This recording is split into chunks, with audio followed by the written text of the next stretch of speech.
How dare you expect me to let my little angel suffer? If you just sold me the stupid fish, this would never have happened. Welcome to another episode of Reddit Chronicles. I've got two great entitled parent stories for you guys today. First up, we have an entitled American family who go to Spain, make a few demands, and then get themselves in trouble with the local police. Then an entitled mom and her kid visit an aquarium, and the kid eats a live crab.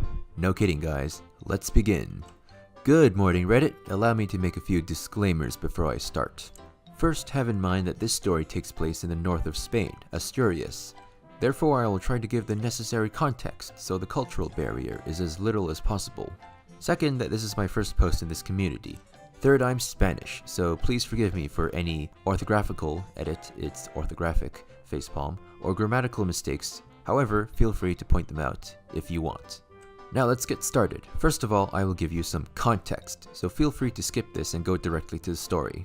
This took place a couple of years ago, when I was 17 and I used to spend part of my summers helping in my grandpa's restaurant. The restaurant was located in the bottom floor of our family house in a little village, about 30 inhabitants, and my great-grandparents, the parents of my mom's mom, lived in the upper floor. In the restaurant, my great-grandmother and my great-grandma were in charge of cooking, and my great-grandfather and granddad were in charge of attending the tables. It was kinda small as it had like 8 tables of 4 on the inside and we could send another 2 outside if the weather was good. As the restaurant also served as a bar, it was filled with locals, and as many of them were retired and used to spend the whole day playing cards and drinking beer/wine. So although it was a small location in the summer, usually it was full of people. Also, please have in mind that my great-grandparents founded this restaurant in the year 1941, therefore it was well known and had a good reputation among the locals. I'm also proud to say that my great-grandparents were very loved in their community, as they were really great people. Although it was quite a remote place, in summer we used to get like 4 or 5 groups of tourists per week, and the rule was that my brother and I were in charge of serving their tables, as we were the only ones who knew any other language other than Spanish. Our opening hours at the time were 12 to 22:30, but the kitchen was only open from 1300 to 1500, and from 1930 to 2100. We only served one menu, composed by a starter, 2 main dishes, dessert, and cider or water for €10. So now the story. For convenience, I'll use the following abbreviations. EM, entitled mother. EF, entitled father. SK, spoiled kid, 7 years old. GGP, great-grandparent. M, me. It was around 1600, therefore most of the customers had finished eating, and were chatting over a cup of coffee, or some liquor. My grandparents and great-grandparents were still eating, as they waited until everybody was finished. Therefore, my brother and I were in charge of serving the tables, just in case anyone wanted something else to drink. Suddenly we hear a car outside, and I can hear a woman speaking loudly in English. As soon as they enter, this happens. We would like to have a table. X from Y Hotel told us this was a great place to eat. I'm sorry, ma'am, but the kitchen is already closed, as it's kinda late. Yes, it's late because we got lost in these damned roads. Is it so difficult to put proper signals? Also, we have a little kid that is hungry.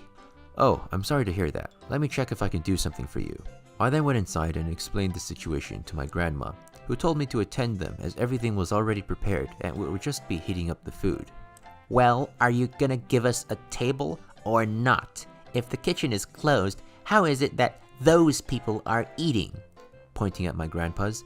At the moment, I thought she was behaving like that because she was kinda hungry, and I wasn't really used to dealing with rude people, as the majority of tourists used to be really respectful. Well, those are the owners, so they can eat whenever they want. I said this while laughing a bit. Anyway, I asked them and you will be able to eat too, so please follow me to your table. They follow me to the table and I explain to them that there is only one menu. They give me a strange look, but they seem okay with that. I serve them the bread and I put a bottle of water on the table. They start devouring the bread, so they were a bit rude because they were hungry theory seemed to be confirmed. As soon as I bring the starter, entitled father demands to have the Wi-Fi password. Hey, we have seen there's a Wi-Fi network. Which is the password? Yes, there is one. However, the Wi-Fi is for staff personal use. We had a measured and really slow connection that had like 5 gigabytes of data, which my grandpa used for checking some newspapers and my brother and I used for sending WhatsApps to our friends. That's BS. We are paying customers and we deserve to have access to your Wi-Fi. Yes, our little angel wants to watch some videos. We don't have any kind of internet access here. Sorry, but as I have said, it's for personal use. That's not right. This would be unacceptable in America. Well, I'm sorry to inform you that we are not in America. The entitled mom tells something to the spoiled kid, and he starts running around the restaurant, stomping his feet and shouting. My great-grandparent comes to me and asks me what is happening. I explain the whole situation to him, and he asks me to please translate what he's going to say. Please, lady, control your child, or I will have to ask you three to leave. Don't you dare tell me how to raise my child, you dinosaur! Don't get close to my child, you old creep! By this point, everyone is of course looking with disbelief to these morons. I doubt for a sec, but translate all of this to great-grandpa, expecting a not really nice reaction. Instead of saying anything, he slowly turns around and asks two men who are sitting on a table to take the whole family out of his restaurant. I proceed to explain to the family that if they don't get out, these two men who happen to be two guardias civiles, like rural police forces, would be taking them out. They don't seem to believe that these two men were policemen, and they refused to leave until we served them. Finally, both men stood up, showed their plaques, and asked them, in their best English, to leave. Entitled mom, entitled father, and spoiled kid finally stand up and leave. However, as they were leaving, the policemen realized that they had parked in front of our garage, blocking it, in a zone signaled as a no parking zone. So they decided to ask for their rental car papers, while taking a couple of photos and giving them a €200 fine for blocking a private property garage. Okay, this ended up being far longer than I expected. On my behalf, I have to say that I have family in the USA, and that all Americans I have met in the USA are really nice people. So don't take this as an American bashing post. I hope you all have a good day. We all know American tourists don't have exactly the best reputation, but I'm pretty sure most Americans aren't like this. After all, there are places in the US where, the restaurants have private Wi-Fi and they don't give them out to the customers. So I think we can safely say these folks were just really entitled. Alright, boys and girls, this seems super unbelievable, but when you've been working in the pet trade as a sales associate for long enough, in weird areas, you start to see your fair share of entitled kids and bad parents. My first of many stories, though don't be too harsh. For context, I work at a mom and pop pet store in the eastern US, and while my expertise is in aquatics, I try to be a jack of all trades. The day that this happened was rather uneventful until this point, all up until LS and PF entered the store. My store was pretty modest, so it was fairly easy to see customers come in and out, especially in the fish department, so I got the first look at these magnificent creatures. A 40-something-year-old woman, talking at her cell, her hair obviously dyed blonde, and outfit practically screaming midlife crisis, while her child was in tow. The kid must have been 7 or 8. The kid was playing on his Switch, his shirt covered in what looked like a mixture of pizza sauce, soda, and plenty of mystery stains. At first, things were pretty normal. The kid originally not caring about anything in the store, while PF was getting enraged at him for not paying attention, though that changed rather fast. PF and LS were near the ferrets when PF took LS's Switch, immediately causing a reaction of screaming and pouting before being distracted by some of the fish over in my department. Alright, a bit of unnecessary information, but the way my store's fish department is set up is that 2/5 of it is freshwater, 2/5 is equipment, and the rest is saltwater. Given we weren't really known for saltwater, we only kept pretty generic yet sought after fish like hippotangs, various clownfish, 6-line wrasses, etc. The thing about the first two is because of Finding Nemo, kids are always drawn to the Dorys or Nemos. Alright, that all in mind, the first thing LS did was head over to the small assortment of hippotangs we had, practically pressing his crap-covered face against the glass as he was yelling, "Dory!" as loud as he could. PF hailed me down from algae scrubbing, and this started the encounter.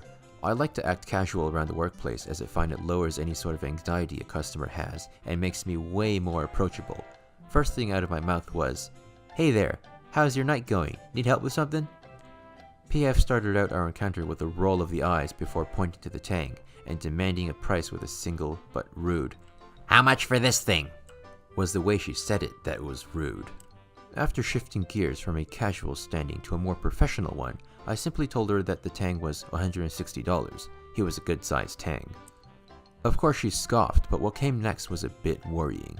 PF pulled out $30 from her purse, placed it on the desk we used to bag fish, saying in an aggravated tone, "That's all you're getting. Bag him." Things started to go poorly from here. It's worth noting that it was 9:15 at this point, the store having closed 15 minutes ago, although we make it a policy not to ask customers to leave until 9:30. It was just my manager and myself at this point. My manager in the office closing down registers, so essentially it was like I was the only employee in the store.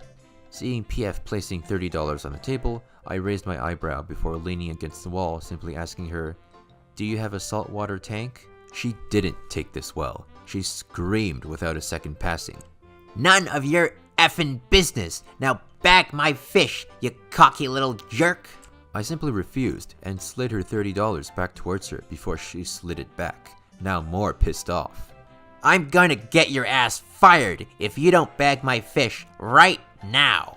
At this point, LS was getting mad at the interaction, screaming like a banshee about how he wanted the tank, still referring to it as Dory, and beginning to stomp his feet in a tantrum. Soon enough, I was asking them to leave. So this is where I effed up. I should have called the cops at this point, knowing that she wasn't going to leave without a fight. LS was on the floor at this point, pounding his fists into the floor as snot dripped down his face as PF tried to guilt me. "Sorry, sweetie. This guy doesn't want you to have the fish. He's perfectly fine with you having no fish friend to make you happy." At this point, she turned back up to me. "Do you see what you did, you stupid F? You are breaking my angel's heart because you're being too much of a Jew to sell me the fish." Internally, I was laughing. This kind of situation happened now and again, but the anti-Semitism was a new one. I figured everything was starting to resolve at this point, though I was mistaken. LS flipped. You know how some opera singers can break glass with their voice? This kid would have a knack for something like that. LS was screaming as loud as humanly possible at this point, as he managed to reach into the tank. At last, my manager had made his way out of the office, watching what was going on. LS grabbed a piece of live rock, accidentally grabbing a long-spined urchin. Angry screaming turned right to wails of pain as he pulled a rock out of the tank, a poor little pom-pom crab in tow. At this point, I was less focused on the kid, but more focused on making sure my manager was calling 911, which he did. When I turned around, I saw something that still gives me nightmares to this day. The kid had been clutching his hand while his mother tried to help him, something hanging out of his mouth. The poor little pom-pom crab had been crushed by the kid, LS having shoved it in his mouth and chomping down on it, leaving a little claw hanging out of his mouth. The next 2 minutes was a strange combination of astonishment and panic, myself telling the kid not to move his hand since he would break the spines of the urchin, while PF began hitting me with her crappy purse, screaming that I hurt her kid. "Your kid shoved his hand into a tank, one with toxic animals nonetheless," fox-faced rabbitfish, "and did this to himself. Calm the F down and leave him alone so when the paramedics get in, they can get the spines out." "How dare you expect me to let my little angel suffer? If you just sold me the stupid fish, this would never have happened." "Your kid reached into the tank and ate a crab. What the F did you teach this kid?" "Don't you ever tell me how to raise my angel. He had the right to eat that crab. You took something from him, and he took something from you." By the end of this interaction, the paramedics had arrived, restraining the kid and taking him into an ambulance as the police tried to sort things out. Unsurprisingly, PF tried to pin everything on me, saying I threw an urchin at him, WTF, and he ate a crab in panic. Equally unsurprising, we had the entire thing on CCTV, including PF hitting me with her purse. Long story short, PF was arrested for aggravated assault, as apparently she had stuffed the rock into her bag to give it the extra punch. Didn't notice until after the paramedics saw me that I was bleeding on my leg from the jagged live rock. After getting a statement, the cops left. PF and LS going off to wherever the hell the cops took them, and I got out of everything with 8 stitches and a $300 bonus from my boss for handling the situation without anyone getting seriously injured. From what I ended up hearing, the kid had actually gotten stung by the fox-face's dorsal spines, and that sent him into blind rage. The mom got a plea deal, but she ended up with a huge fine, some jail time, and some other stuff. In summary, I didn't sell entitled mom a fish, kid flipped, grabbed an urchin, and ate a crab. Then entitled mom got arrested for assault. Edit. So a lot of you guys have been asking about what ended up happening to PF and LS. I had sat down with my boss this morning and asked about the events, and while I didn't get all the answers I was looking for, this is what he had to say. As I've stated, I still stay up now and again, wondering what could make people act this way, and I did get a few answers. According to my boss, the woman PF was the wife of a known meth dealer, which didn't exactly surprise me given what happens in my town. The cops had never gotten a warrant to search their property for whatever reason, but this had given them the opportunity. From what he told me, the woman was abusing prescription antidepressants and drugs for ADD and had a meltdown. Although I pressed charges, I was never called to court, and from what we could assume, PF likely struck a deal with police to rat out her husband. I don't know the story with LS, though it wouldn't surprise me if he was on the same toxic cocktail of drugs. In regards to the CCTV footage, he had told me that he handed it over to the police and couldn't show me for legal reasons, but that there wasn't much to see other than the manager running to the sales floor.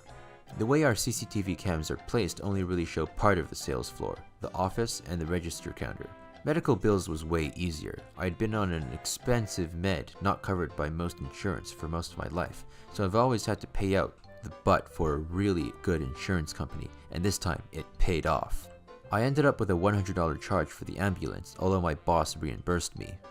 Honestly, this was just a really surreal situation, and it has really confused me for a while, but I'm pretty happy that I got things cleared up.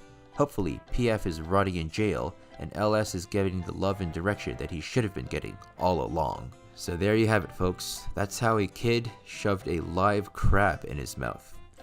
Poor little guy. The crab, I mean. Still, I'm struggling to understand what would make this kid want to bite down on a crab. It's like, oh, I'm mad because this guy won't sell me a fish. I'll just take this hard-shelled thing with claws and crawly legs and put it in my mouth and bite on it. Yeah, that seems like a good idea. In any case, another entitled parent story with a fairly good ending. That's all the entitled parents we have for today, folks. Let me know in the comments section which entitled parent you thought was most entitled. And if you liked that video, do remember to subscribe and share it with your friends. Until next time, stay awesome.